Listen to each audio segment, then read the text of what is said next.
Salam alaikum. Correction de l'exercice 2, TD3. Les ensembles suivants munis des lois considérées sont-ils des groupes? Donc on va considérer G1, c'est l'ensemble des fonctions affines, c'est-à-dire qui s'écrit ax plus b, quel que soit x, avec a et b des constantes. Donc on va montrer que cet ensemble est muni de plus est un groupe. Donc il suffit de montrer que G1 plus est un sous-groupe de l'ensemble des fonctions numériques de R vers R. Donc premièrement, on va montrer que l'élément neutre, donc c'est-à-dire que quel que soit x appartenant à R, la fonction nulle, c'est-à-dire x égale à 0, on peut l'écrire 0x plus 0. Donc c'est a égale à b égale à 0. Donc appartient à G1. Et ensuite, on va considérer deux fonctions affines. Est-ce que la différence appartient à G1?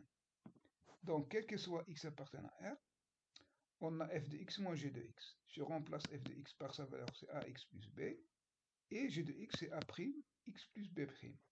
Donc, je reprends ici en facteur. Donc, je vais factoriser par x, c'est 1 moins a', x plus b moins b'. Donc, c'est de la forme a seconde, b seconde, donc appartient à G1.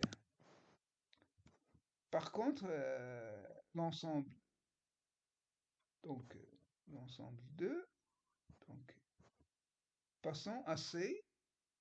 Donc on a un groupe fini, un ensemble fini.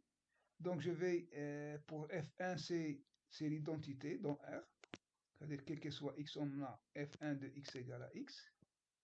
Donc pour i égale à 1 jusqu'à 4, on a le fi rang i de x, puisque i de x est l'élément neutre, on a f de i de x. F2 rang F3 appliqué à x, c'est F2 appliqué à F3 de x. On sait que F3 de x, c'est 1 sur x. Et, F2 de 1 sur x, c'est moins 1 sur x. Et ça représente F4. Ainsi, on obtient le tableau suivant. Qu'est-ce qu'on remarque? On remarque que ça, c'est un axe de symétrie. C'est-à-dire que l'image de F1 par cette droite, si je la note D, donc c'est F1, l'image de F2, c'est F2, l'image F3, F3, et F2 toujours, donc F2, l'image F3, c'est F3, l'image de F4, c'est F4, donc on remarque qu'il est symétrique. Il y a une symétrie. Et chaque élément est inversible. C'est F1, donc c'est-à-dire que FI a pour symétrique FI. Voilà.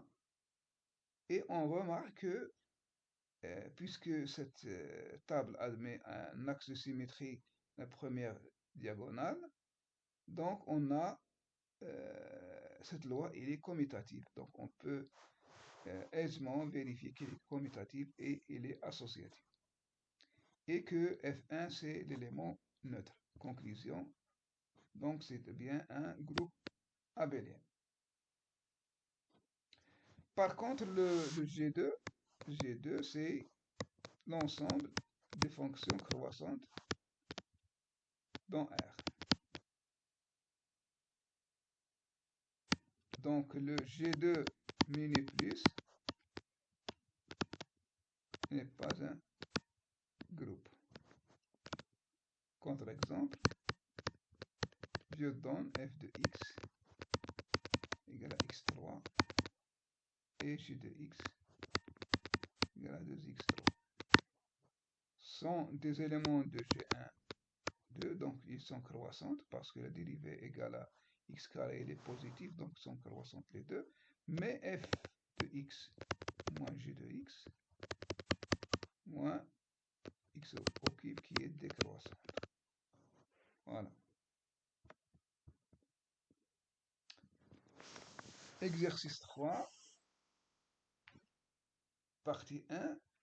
je vais considérer l'ensemble A qui est constitué par A plus B racine 3 avec A et B sont des rationnels, montrer que E plus est un groupe abélien.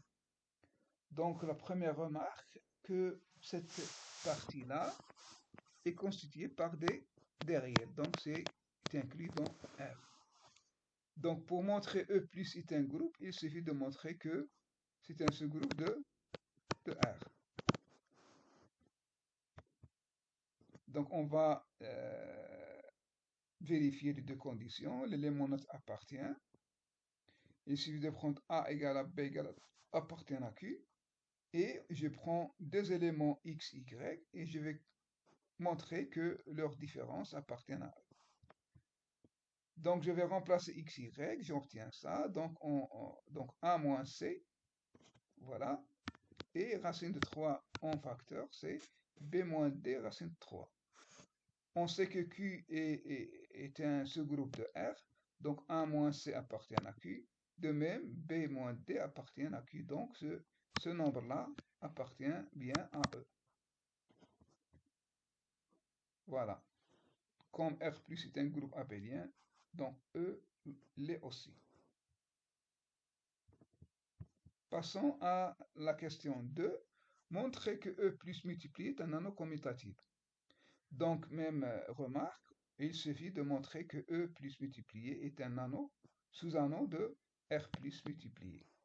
Donc, on a le E plus d'après, donc l'élément neutre de la deuxième loi appartient. Je prends A égale à 1, B égale à 0, donc appartient à E, parce que 1 et 0 appartiennent à Q. Et on sait que E plus est un groupe commutatif d'après ce qui précède. Et on va montrer que, que le E est stable par multiplication. Donc il faut montrer que x fois y appartient.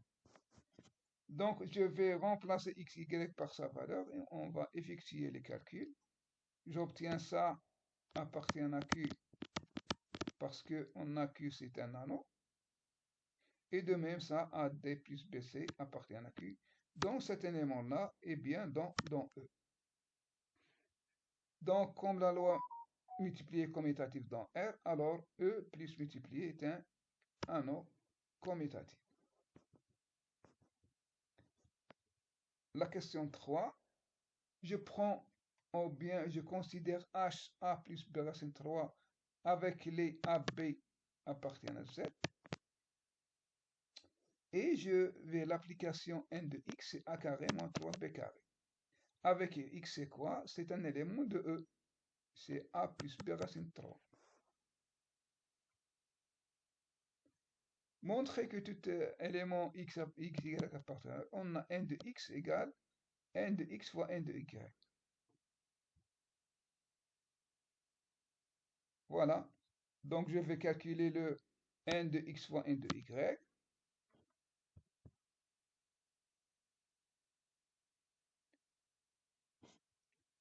Donc voilà. Voilà ici, donc on montre ça et on va calculer le n de x, y. Égal à quoi? Je vais remplacer. Donc c'est n fois a plus b racine 3 fois c i, donc c'est ici. Donc voilà, donc c'est d racine 3. Donc est égal à quoi? C'est n de quoi? C'est AC plus 3 BD plus quoi? Plus donc 3 facteurs de, ou bien racine de 3 facteurs. 3 donc racine de 3 facteurs de AD plus BC. Et ça donne pour application à la définition de n, ça donne AC plus 3BD au carré moins 3 facteur de AD plus BC au carré. Donc, après développement de ces deux identités remarquables, on trouve est égal à cette quantité-là. Donc, d'où l'égalité. Voilà.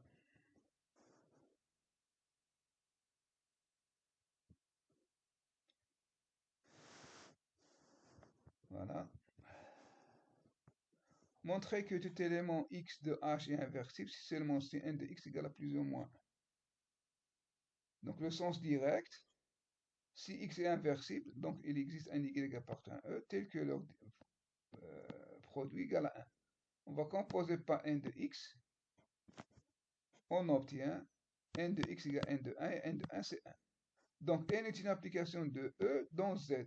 C'est-à-dire que n de x appartient à Z et n de y appartient à Z.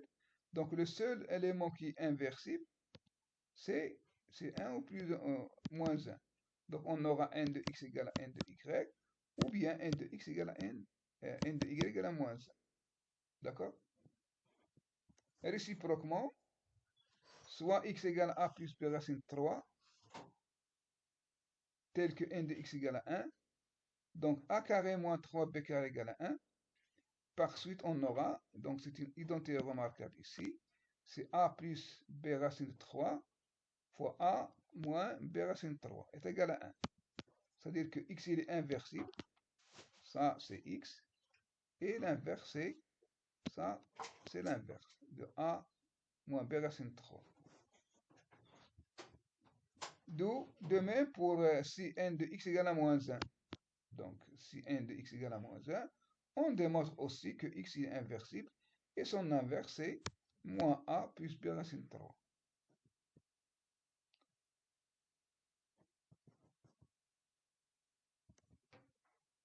La partie B, dans cette partie, on suppose que AB appartient à 2 plus l'infini. Je pose ça, c'est l'intervalle I.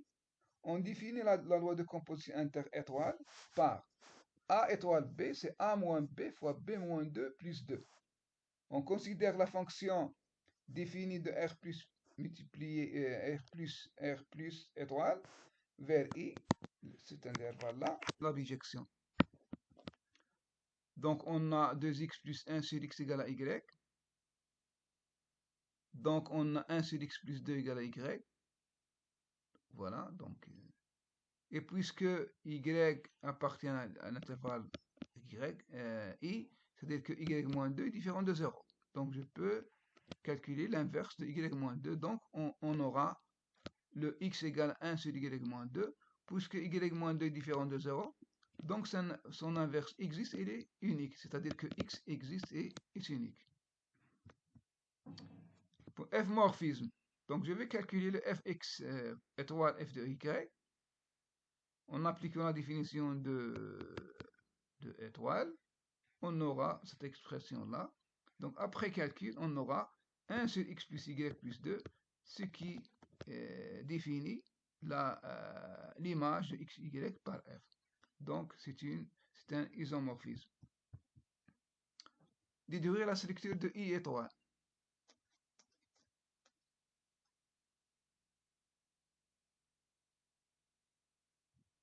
Qu'est-ce qu'on a? On a une